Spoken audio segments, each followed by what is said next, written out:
Hey, all right. You are looking live at Sold Out MetLife Stadium where today the 16-0 and playoff bound. No, that didn't sound too good. New York Giants are taking on the 0-16 Las Vegas Raiders. And why are the Las Vegas Raiders 0-16? Because they suck. Man, and it never gets old, especially when your team sucks. Welcome to anybody out there at all. Who's going to spend a little bit of time with me here, Stephen. I greatly appreciate it. Thank you. Or if anybody's going to spend any time watching the replay this, once again, thank you so much from the bottom of my heart. It means the world to me. Thank you. Going to try to go about 30 minutes here tonight. Shoot my mouth off for about 30 minutes. Anybody got anything to say, please feel free. Fire away. Throw it in the chat box. Like the Jersey guys. He's in the house. I usually try to check on chat box like every 5 or 10 minutes. As soon as I see something in there, I try to respond to it as fast as I can. So please feel free. Fire away. But plus also, instead of me just, rambling on for half an hour, 45 minutes or whatever it might wind up being, it's just nice to talk to another Giant fan. So please feel free. Fire away. Oh, yeah. Before I get started, my buddy Randy's here. Hold on. Got to move the chair for my buddy Randy. It's just not a video if Randy's not here. All right, there we go. Okay. We can begin. Randy's in the house. Before I get started, if anybody wants to help support my channel out, it would mean the absolute world to me. In the description box below, the top link in the description box takes you to my membership page. I got 3 different membership levels. The first one's called the Saquon. The second membership level I got is called the Lawrence Taylor. And the third membership level I got is called the Gridiron. Each one's got their own little perks to them. So if you want to help support my channel out, it would mean so much to me. And I thank you in advance. Thank you. If you are subscribed to my channel, thank you. I can use all the support I can get, guys. But if not, please go down below, hit the subscribe button, hit that bell icon. That way, next time I go live or I put a video out, you'll be notified. And it's free of charge. What do you got to lose, right? But if you are subscribed to my channel, thank you. And then also, a little farther down in the description box, there's 2 links. The top one is a Facebook link, which I'll go over in just a minute. And the other one, it's a Twitter link. It's always been Twitter. It's Twitter today. It'll be Twitter tomorrow. It'll be Twitter for 7 trillion years from now. Whatever letter of the alphabet Elon Musk wants to call it, well, that's on him. I'm not calling it that. It's Twitter. Usually I try to put some stuff in there every day to Twitter. If you follow me, I will follow you back. That's a promise. And then also there's that other link. It's a Facebook link, takes you to my Facebook group called the New York Giants, the Gridiron. It's a group. We have over 6,900 members, getting close to 7,000 members in the group. It's doing really, really well. Basically, if I'm alive and I'm breathing, and if I have internet access, there's stuff going in there darn near almost 365. I'm putting stuff in there every day. And if you become a member, not only do I put stuff in there, but members post stuff in here as well, too. So between me and the members, there's a ton of New York Giants information going in this group, the New York Giants Gridiron, every day. Please join the group. You won't be dissatisfied. All right, well, all that stuff said and done, out of the way with. Well, looks like, can he play O-line? Well, hey. As long as they feed him well and they rub his belly, if they feed him well and they rub Randy's belly, I'm sure he'll play O-line for him. Probably won't do too good, but sign him up. Yeah. And it would be cheap too. He wouldn't count that much toward the salary cap either. I don't even think he'd even care if you paid him. To be truthful with you. So now we got, right, we're bringing in, looks like Bullock could be our new kicker. Of course, he's the one that's not, I guess, I don't want to make fun of him. He did pretty good last year. Oh, was it 17 out of 20 is what he did last year? There we go. 2022, 17 out of 20. Right? Long of 51. So 85%. Not too shabby. Graham Gano, when healthy, is a little better than that. But let's not forget, Bullock's the one. I guess we owe him a little debt of gratitude because I think he's the one that missed the field goal in week 1. It was a long, whatever it was, 47, 48 yards, whatever it was. It wasn't a chip shot, just a bit outside, right? After he got done kicking it. So we owe him a little debt of gratitude because I guess if he kicked that field goal, we wouldn't have made the playoffs. So, but I mean, I think a good solid pick. Shane, Gano, it's just, it's just so demoralizing. You know what I mean? What a bizarre upcoming game against the. Yeah. Oh, yeah. Oh, my God. It's, I'm going to go over the offensive performances for these two. It's unbelievable. And you think about, really, I mean, you think about like the Raiders. I mean, I think I didn't go back and look, but I mean, I thought somebody said they think they've won like one playoff game.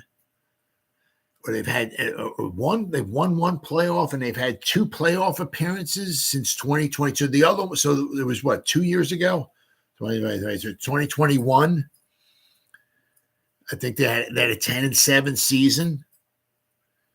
And then before that, they had like one other playoff appearance between then and 2002 when they went to the Super Bowl and they got run out of the building by pretty much the Buccaneers defense.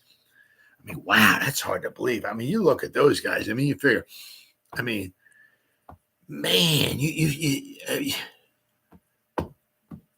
I mean, holy crap. Yeah, I mean, you think like the Raiders, like from the late 60s and the 70s and the early 80s. I mean, holy cow. I mean, let's see, 66, so 67, the second Super Bowl, they went to the championship game, right? 1968, they were in a championship game against the Jets to see who went to the Super Bowl. 1969, they were in the AFL championship game against the Chiefs to see who went to the Super Bowl. Sound like a recording here. 1970, they were in the first AFC championship game against the Baltimore Colts to see who would go to the Super Bowl. 71, they didn't make the playoffs. 72, they would have gone to the championship game if it wasn't for the Immaculate Reception. 73, they were in a championship game. They lost to the Miami Dolphins, who won the Super Bowl. 74, they were in a championship game. They were at home. They lost to the Steelers, who went on to win the Super Bowl. 75, was that the championship game? 75. They went to the playoffs. 76, they went to the championship game, and they went to the Super Bowl, and they won the Super Bowl. 77, they were in a championship game against the Broncos. I mean, holy cow. 78, I don't think they were in a championship game, but 1980, they went to the Super Bowl, and they won. They beat the Eagles. Yay! Let's see what 83, they went to the Super Bowl. I mean, from like 67, 83, I mean, whatever, 16, 17, they were like 10, 11 championship games, and even, in the 80s, they had some nice teams up. But I mean, ever since the turn of the century, holy cow. Oh, they got the Raiders with Mark Davis. Oh, my, yeah. Oh, yeah. Oh, yeah. Al's rolling around in his grave up there. He's not happy. Let me tell you what, this is not just win, baby. Oh, my God. This is I don't know. It's an embarrassment. I mean, they got to find their GM, and they got, so he's got some work to do. I mean, I don't know if Davis can like just maybe go out and just hire somebody, meaning this is what I bring somebody in and hire the GM, right? Mark Davis got to have no strings attached to it or something or whatever, because some they just have ways of just keep screwing things up, and you just can't have Gruden, Chucky in there, and then was it Bisaccia, whatever his name is, he was in the interim coach, and then you got Josh McDaniels in there, and you let him go, and you got somebody else. You got Pierce is going to finish off the final 9 games. You can't go like that. Yeah, you had Mayock. I mean, Guy talks good. At the draft show and all of that, he can stand there and talk to you about like 9 years about the backup guard from Buffalo A&I Tech School, University of the Blind. He can tell you these guys tighten the hips, what his bench press is, what his 40 time is, what his vertical is, what his horizontal is, 1 cone, 2 cone, 3 cone, 4 cone, 5 cone, going back. He can tell you all that stuff and everything like that. But when it comes to drafting guys, I mean, I don't know what that guy was smoking. Some of his picks were holy crap. But I mean, so you let Mayock go, and then you bring some other guy in who doesn't even last 2 seasons, and you let him go, and you can bring. I mean, you can't do that, man. Wow, you can't do that. What we got? Who the hell is Mike Mayock, huh? So I mean, one thing is I keep hearing is that it's and I was talking about this like now this doesn't mean it's going to last the rest of the season because Jimmy's and Joe's can outperform X's and O's and all that stuff and everything. So I mean, but maybe this one game or this one game and next or whatever seems like there was like a breath of fresh air in there when they let McDaniels go. So it looks like unfortunately there's like maybe a nice breath of fresh air in there. They got some good players. Don't get me wrong. So they're going to be home and have the home crowd. There'll be some Giant fans there, but they might rally around. I mean, we might almost been better off playing the Josh McDaniels Raiders other than the new Raiders. Especially this week. I mean, I said they might be all fine, like what they did with Jeff Saturday. Remember last season? They brought Jeff, I think it was last season, they brought Jeff Saturday in, and everybody's like, has he even coached anything? I mean, has he coached a kindergarten kickball team? Anything at all? What makes him a coach? But they rallied around them for the first game. They won, and I think they lost the next 315 games after that. So this might be the rallying cry for Antonio. Then after things might start settling down, the dust and smoke and all that might start settling down. Things might start panning out. He might go 500 the rest of the way. He might, but this could be they could be all fired up for this game. Woo! Mayock's draft for a draft guru. Oh yeah, yeah. Oh, absolutely. Oh yeah, I'm pulling for him. Absolutely, sure. Not this game. Same thing with Leonard Williams. Pulling for him. Absolutely. I mean, I don't like the Seattle Seahawks. I don't like Pete Carroll, but he's a great coach. Great coach. I said I don't like the Seahawks, but I'm pulling for somebody. I'll be pulling for Leonard Williams. Absolutely. I'll be pulling for the Lions and the Seahawks in the playoff. You got to get somebody to knock the Eagles off. You got to get somebody to knock the Cowboys off. Because I hate those two teams.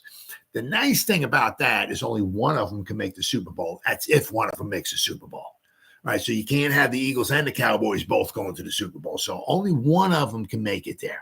That's if, once again, that's if, they still make it out here. But I mean, Seahawks are 5-2. I mean,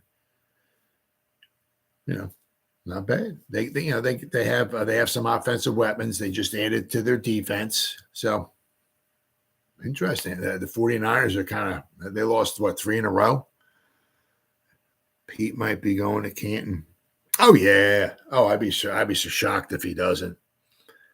I mean, you can't put his USC body of work in there, but I mean, you look at what he did at USC. I mean, I freaking hated that Bush freaking push because I like Notre Dame. Oh man, I hated USC back then. But I mean, look what he did with USC. Then he comes here. They went to, was it 2 Super Bowls they went to? Because they won 1. Then they lost 1, right? So they should have won 2 Super Bowls because Holmgren, they went to the Super Bowl in 2005, but that was Holmgren. Exactly, still do. You know what I mean? But I mean, Carroll, I would be shocked if he's not. I mean, just his body of work with Seattle, period. I mean, every year. I mean, I can't remember exactly what the record is every year, but darn near almost every year, playoff contender. If they don't make the playoffs, they're they're in there. They might have had a bad year here or there or something, but I mean, I don't. He's been around. There's got to be at least 15 years, close to it. He's been coaching Seattle. I mean, almost every year, playoffs. I mean, that's not easy to do. I mean, now look what he's doing. Russell Wilson is gone, and he's got Geno Smith in here. Right?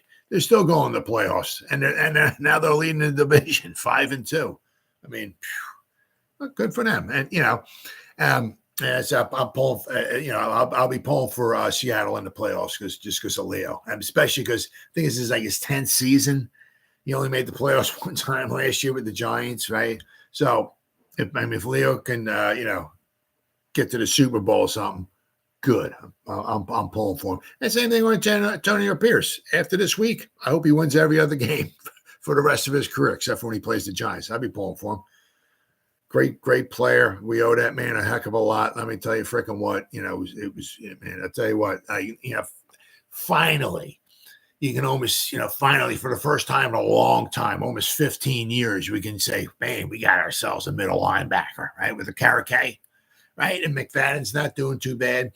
But, I mean, you figure like what Antonio did for the Giants back then, just his presence, the middle linebacker, studying game films and all that stuff and everything. The man was prepared. We may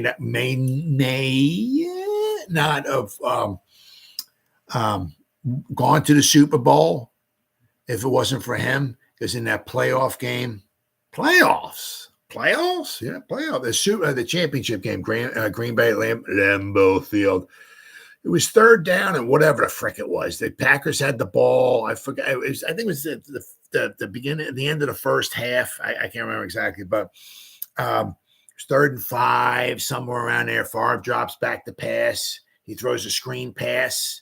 I can't remember who caught the ball, but who's out in the way? Antonio Pierce. But there was like 2 blockers, running and Antonio, and the guy had to get like 5 yards, and it had to have been a first down.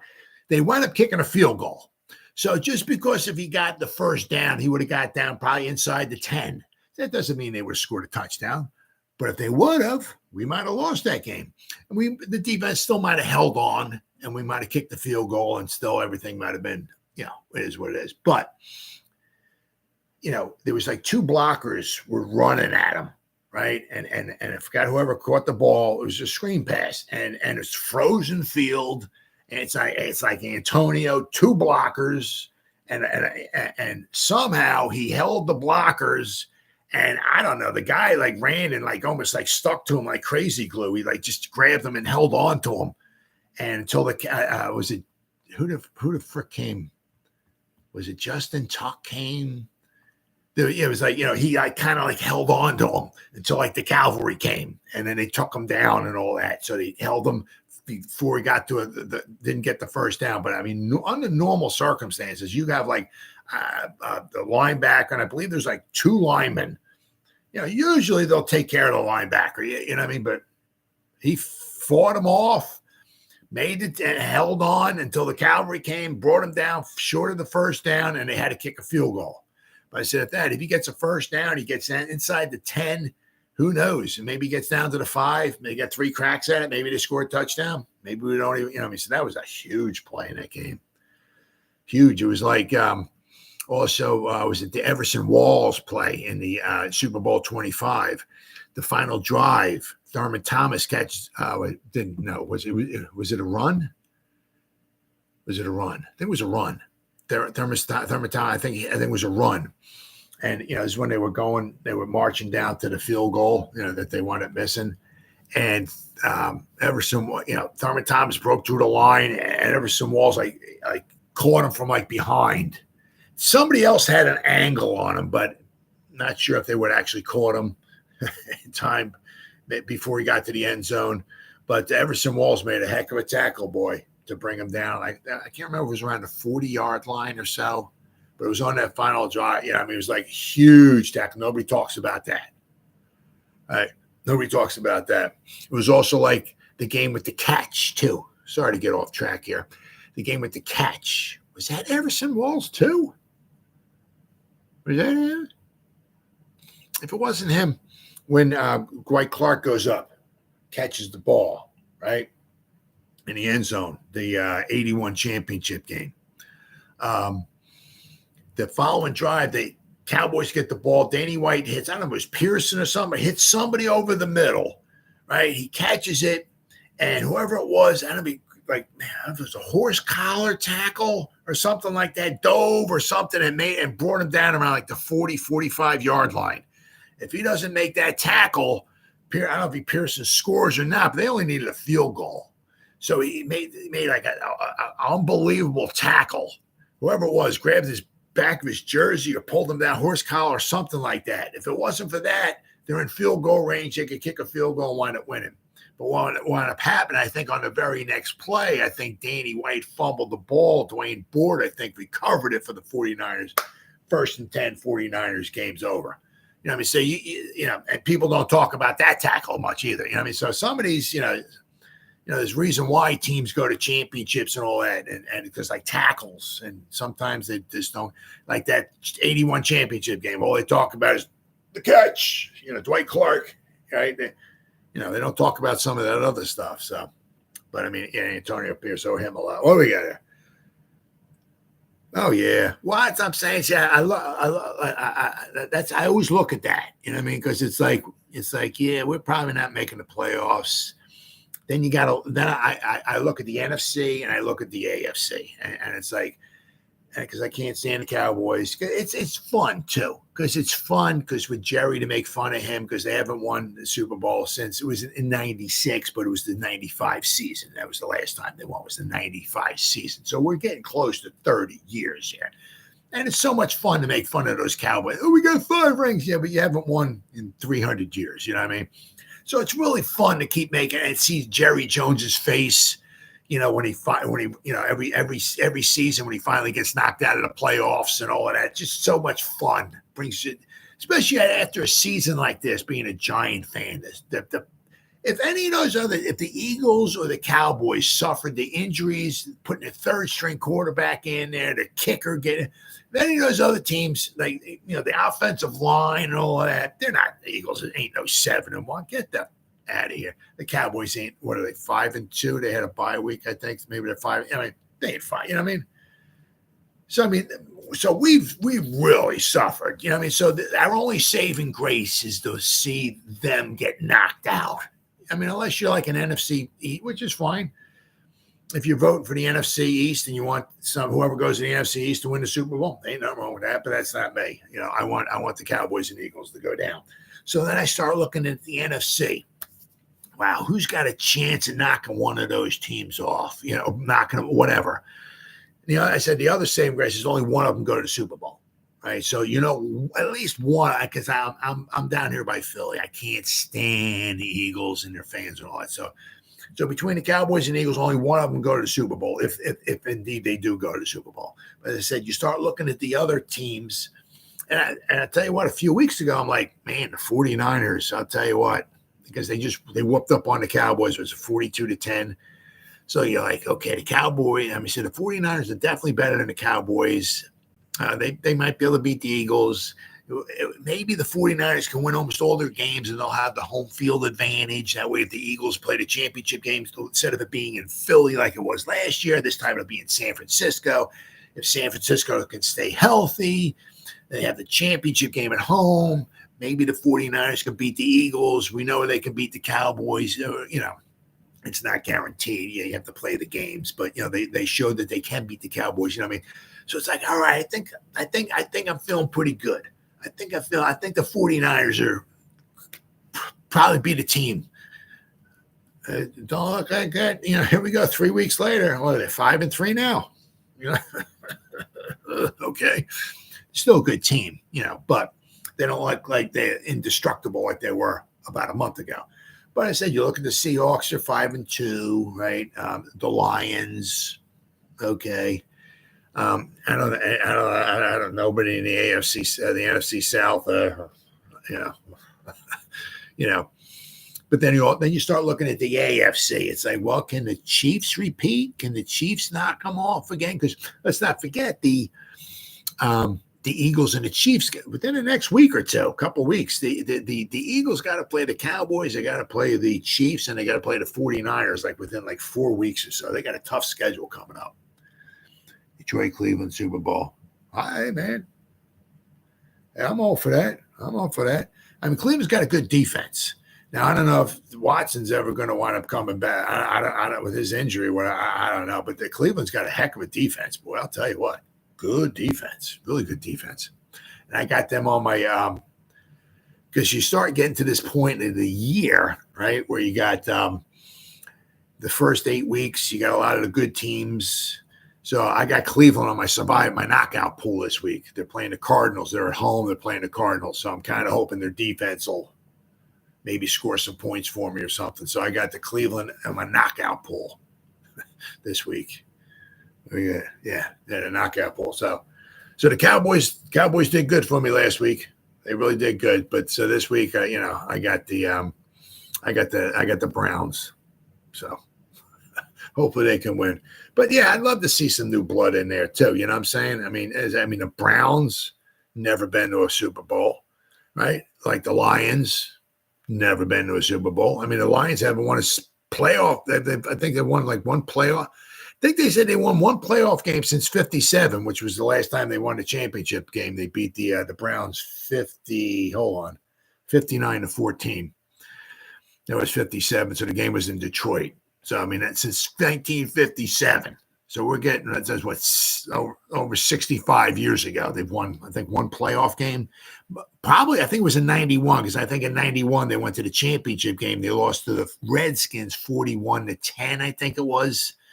Because I know 91 that the Redskins won the Super Bowl. But I think so maybe 1991, the Lions won one playoff game to get to the championship game. So I mean, you feel bad for as Giant fans. It's a bad season. Yeah, but I say we could be a Lion fan, right? I mean, they've won one playoff game since 1957, or we could be like the Cardinals. The Cardinals, the last time they won a championship game, they've won two, 1925 and 1947. So that's what 53, 63, 70. So the Cardinals haven't won a championship in like 76 years. 1947. Right. And they've been in like 9 different places since then. Right. The Cardinals, they were in Chicago in 47. Then they went to St. Louis.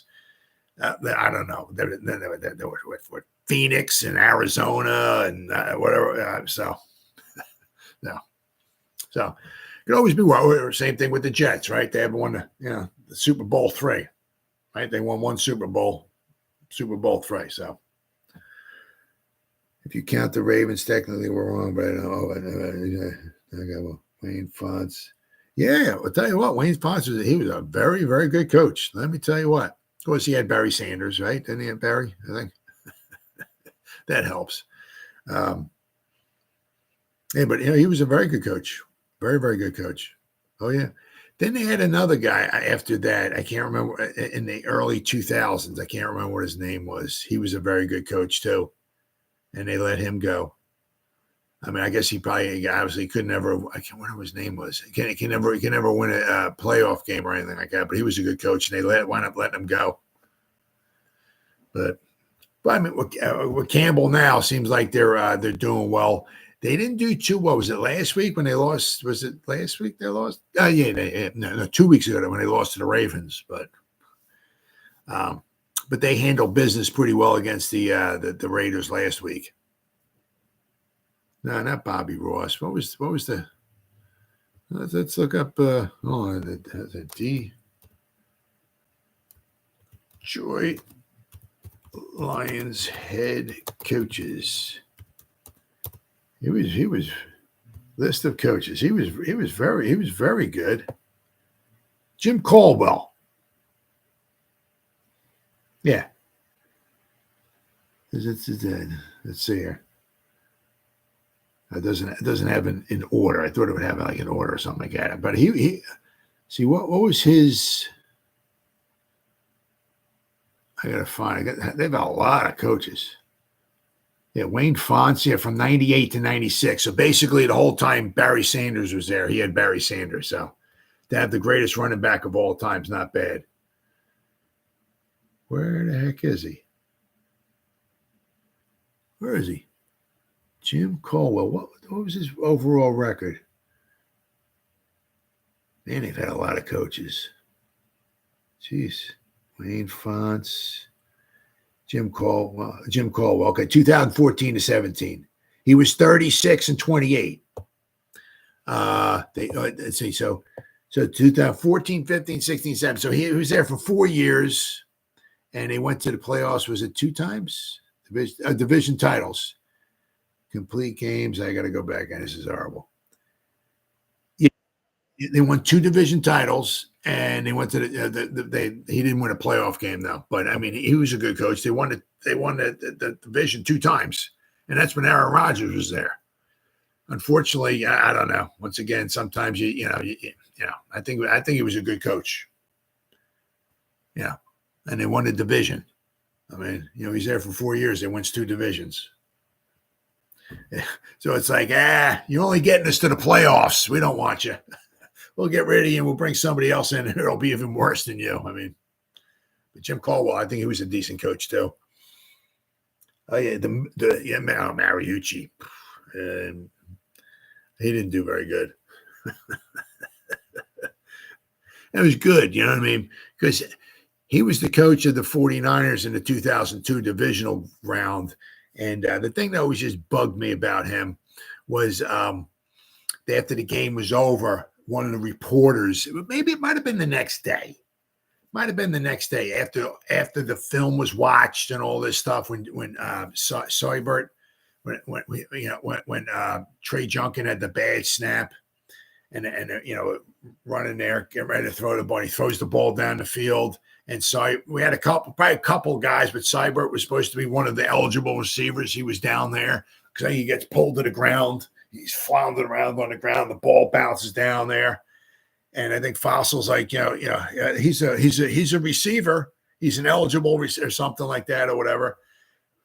They didn't call nothing. So I think it was the next day, somebody said to Mariucci, he said, like, there was a penalty on that last play that didn't get called. That was in your favor. And Mariucci's go, oh, bummer.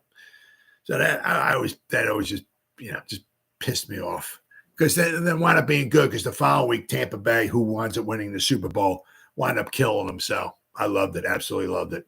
Bummer, you lost, Mooch. You suck. Bummer. Yeah, so I always hated him for that. But unfortunately, Graham Gano here might be over, set for surgery. So we got Randy Bullock, and the thing they kind of. I don't really, because what do you want to miss? It was like a 35-yard field goal or something like that.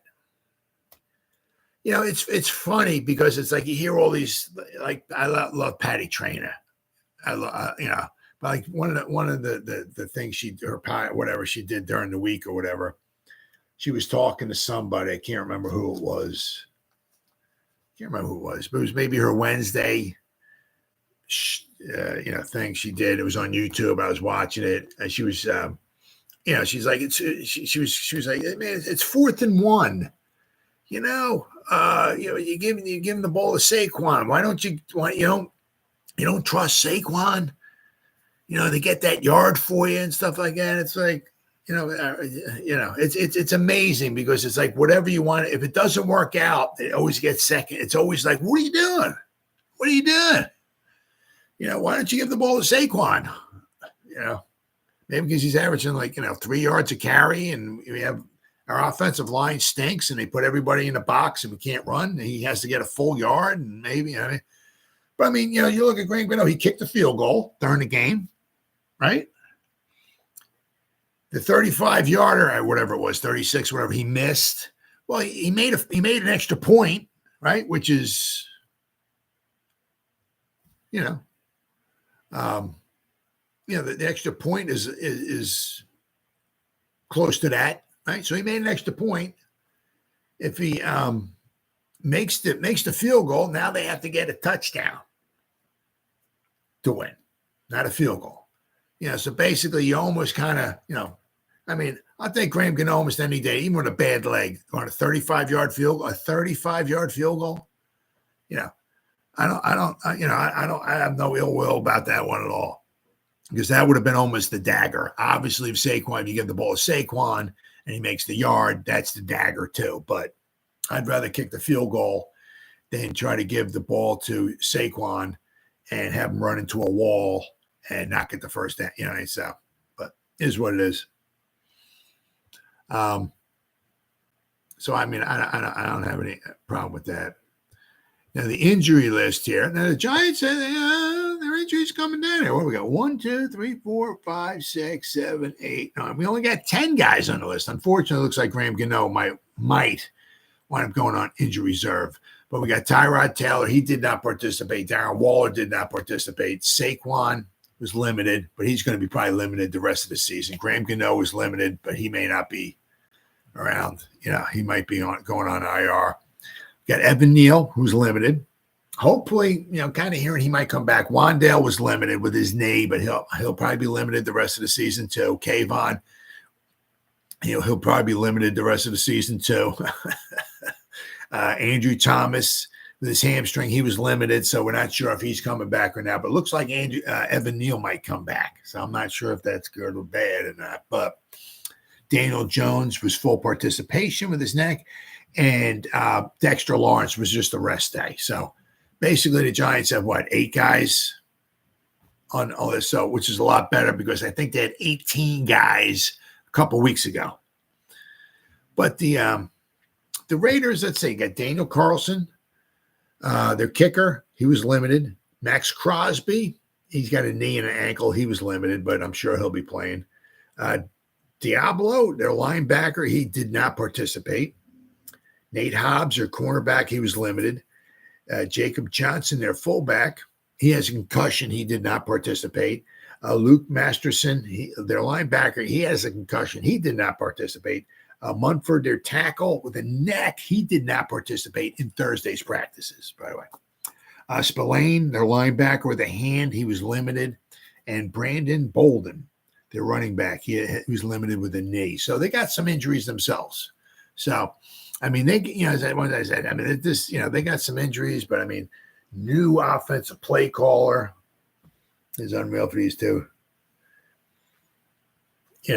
New offensive play caller, new head coach, new GM. You got to, but you got to pretty much. I don't think the guy's ever called plays before in his life. The new offensive player, offensive coach. I don't think he's ever called plays before. What I understand. But basically, for the most part, they're going to have the same kind of plays. It's not like they're going to bring in a whole new 800, page book of plays. It's pretty much going to be the same plays. So I said, it's just the guys are the same. It's just the what the guys, their fire that they got going, the breath of fresh air. I'm sure they're going to want to go out there and win one for the new coach. So, also you look at it too on the Giants side, they're pretty pissed off as well too. So this could be a rather interesting game. But it is the tale of two rather pathetic offenses. Does Josh ever get another head coaching job? Josh McDaniels? Oh my God, no. He didn't do very well at all. I don't even think he made the second full season at Denver. I don't think he did. I think he got cut. Sometimes, maybe the second time, very few times the second time around, somebody doesn't do really well. Maybe there's a reason why, and they give him another chance. Maybe things turn around, but he didn't do good at all in Denver. He did well. He's like 9-16 or something like that. I think it was some.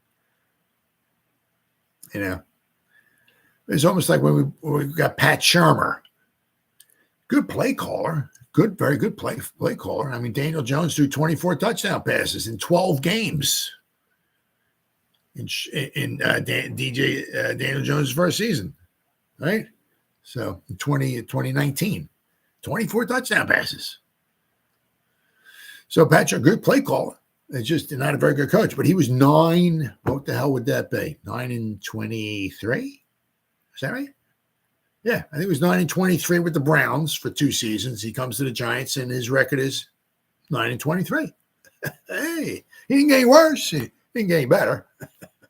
But no, I don't think Jack. I mean, it's going to be interesting. I said this on my video last night. We got Joe Judge, right? He flew the coop, right? The Patriots coop, right? Lasted 2 seasons here. Got kicked out. Where did he wind up at? New England. Josh McDaniels flew the coop. Got kicked out of there. I wonder where he's going to wind up at. I mean, is he going to wind up back with the Patriots? Be interesting to see. Kyle Orton. Yeah, I remember him. Oh, yeah. Yep. Remember him well. Absolutely. Oops. Hold on here. So the Giants got themselves, the Raiders, they got some injuries. Both teams has some injuries there. But hopefully we get some guys back. I mean, hopefully, well, maybe not so much guys, but we're getting Daniel Jones back. Hopefully Evan Neal. Keep your fingers crossed there. But this is the offense is here.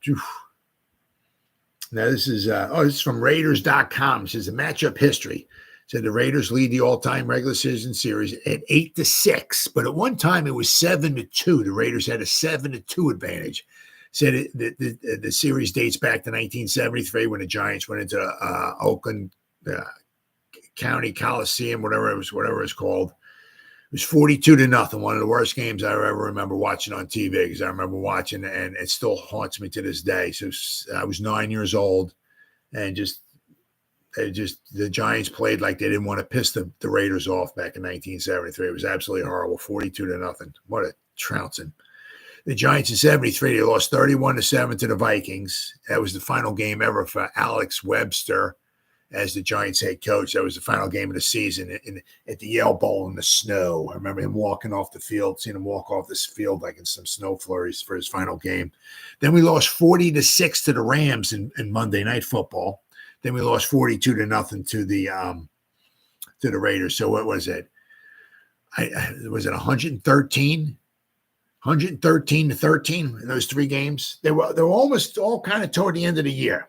The Raider game, the Vikings game, and the Rams game. The Giants lost 3 games, like 113-13. I think it was.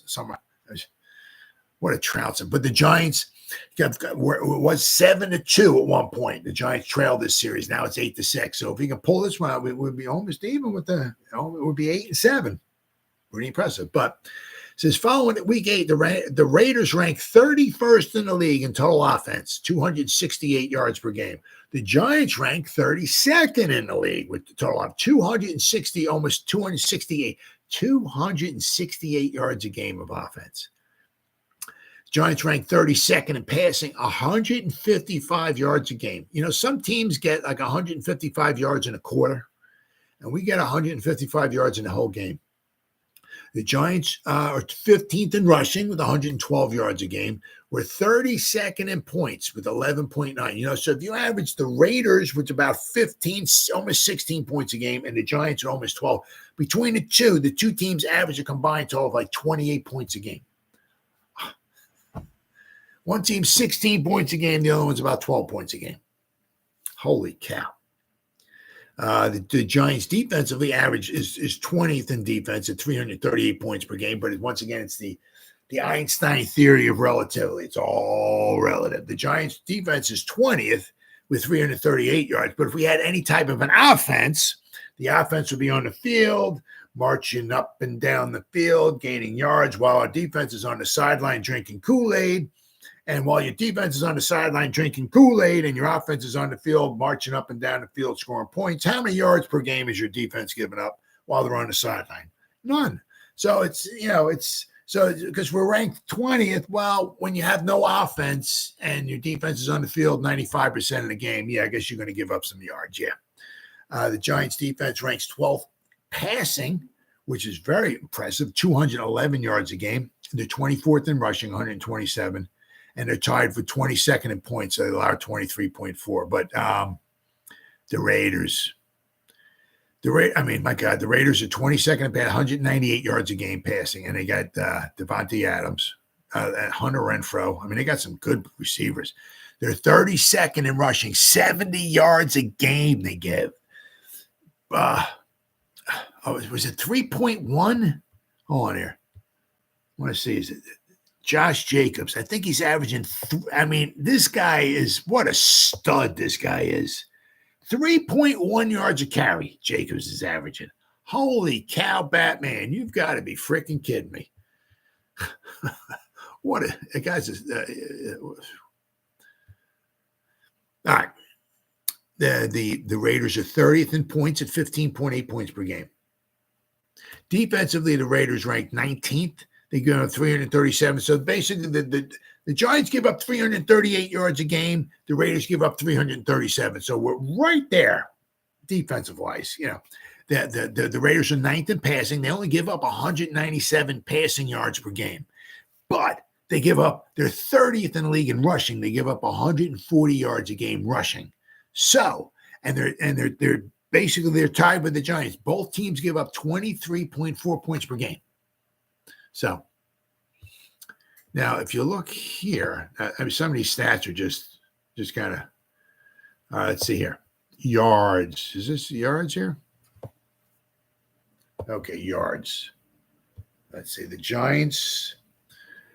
Yards. Giants are 25th in total yards offensively, and the Raiders are 24th yards offensively. Yards per play. The Giants, the Giants are last. Giants average 4.1 yards per play. The Raiders average 4.6. So the Raiders are tied for 27th. 4.6 yards per play. Turnovers. This is where the Giants have a little bit of an advantage. The Raiders have 16 turnovers. So the Raiders are tied for 30th with 16 turnovers. The Giants only have 10. Okay. Let's see here. Interceptions. Now here it is too. The Raiders lead the league with 13 interceptions. The Giants, where the Giants have 6. So, let's see here. Now, what do we got here? Oh, here we go. Let's see. Touchdowns, rushing touchdowns here. Oh, passing touchdowns. Yeah, this is pathetic. The Giants are last. The Giants in 8 games have 4 passing touchdowns. You've got to be kidding me. The Raiders only have 8 passing touchdowns. All right. Let's see. Touchdowns, rushing touchdowns. You know, the Dolphins have 16 rushing touchdowns. Is that unbelievable? The Giants, let's see here. The Giants and Raiders both have 4. So the Giants have 4 passing touchdowns and 4 rushing touchdowns offensively. So we have 8 touchdowns offensively. So, and 4 of them came in the second half of the Cardinal game. So basically the other 7 games, we have 4 touchdowns, 4 offensive touchdowns. I mean, let's see, yards per attempt. Okay, let's see here. The Raiders are last. They average 3.1 yards per carry, even with Josh Jacobs in there. The team, 3 point, which is freaking pathetic. The Giants only average 3.7, which is not a heck of a lot better either. All right, so this is going to be. This certainly. Obviously, you're talking could be turnovers and all kinds of stuff. Anything happens. So just because both teams, doesn't mean it can't be a 24-23 game or something like that. A final field goal pulls this one out or something like that. But both these teams offensively, you saw Davante Adams. I saw. It was a clip of him. It was in the fourth quarter. I think it was 26-14. I think it was one of the ones that I think Garoppolo, Davante Adams was open by 35 yards. It was nobody within him. And then Garoppolo overthrows him. Davante comes off the sideline. He's like took his helmet off. He's looking for someplace to smash his helmet. I think he smashed it on the bench or something. He was not happy. So, so I'm sure he's happy. I'm sure he's happy that Jimmy G's getting benched. Now, I mean, if you look here, I mean, none of their quarterbacks. Brian Hoyer, he's played in 3 games. He's thrown no touchdown passes and 2 interceptions. O'Connell has played in 2 games, started 1. He's thrown 1 touchdown and 2 interceptions. Jimmy G, 7 touchdowns, 9 interceptions. So they've thrown 8 touchdown passes, 13 interceptions out. Although, I mean, to Jimmy G's and O'Connell's defense, they have completed 65% of their passes. But they are turnover prone. All right. They have 1,700 yards passing. I mean, nothing super phenomenal. But I know they're on like a long string of 15, 16 games in a row or so where they've had a turnover. They've committed a turnover. So they're on a little string going there. Let's hope it keeps up. Somebody said they did not score offensively. They've not scored 20 points in the season. Now, they scored 21 against the Patriots, but let me look real fast here. Was there a defensive touchdown or so in this one game here? Where are we at? Because I know every game they've scored less than 20 points except for the Patriot game. They beat them 21-17. Now, was there a defensive touchdown in that game? Somebody said, oh, yep.